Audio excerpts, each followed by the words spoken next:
The impacts of climate change are being felt across the globe, and the Columbia Gorge is no exception. Over the next 50 years, temperatures in the gorge may increase by 5 to 10 degrees, causing warmer water temperatures, decreased snowpack, and a greater risk of wildfires.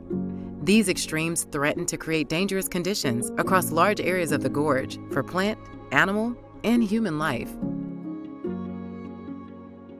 One way to mitigate the effects of climate change is to conserve climate-resilient areas, which are places throughout the gorge that, because of their ecological makeup, are less likely to be impacted by the effects of a changing climate.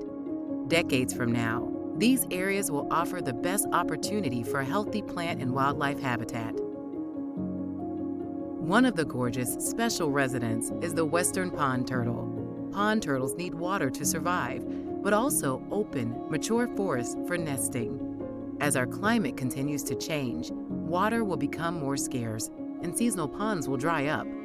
When that happens, those slow-moving turtles need to be able to relocate to a forested pond somewhere else. If invasive species, like blackberry, make the forest too dense to travel through and nest, or if there are no nearby ponds, the pond turtle cannot be resilient to climate change, and we risk losing them from the gorge forever. It's not just the western pond turtle at risk. Pika, elk, deer, beavers, osprey, salmon, salamanders, and hundreds of other species must adapt to the changing environment around them to survive. By focusing our conservation work on climate-resilient areas, we are essentially securing new spaces for these animals to move to when their current homes become uninhabitable. As we continue our work to permanently protect land for habitat, we need to not only think about where plants and animals are right now, but where they might go as the climate changes around them. The ponds and forests we protect today may very well be the new home for wildlife in the not-so-distant future. That's why Friends prioritizes acquiring land with high climate resilience potential.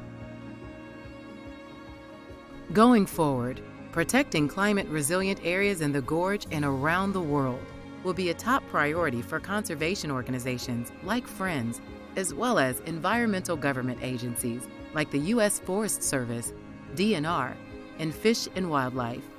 By removing and halting the spread of invasive plants, restoring native habitats, planting keystone species like Oregon white oak, and mitigating the risk of wildfire on our properties, Friends is on the front lines of building climate resilience here in the Gorge. We must act now to strengthen climate resilience in the Gorge. Join us with a generous gift to share the wonder, a campaign to preserve this ecological wonder for today and all the tomorrows to come.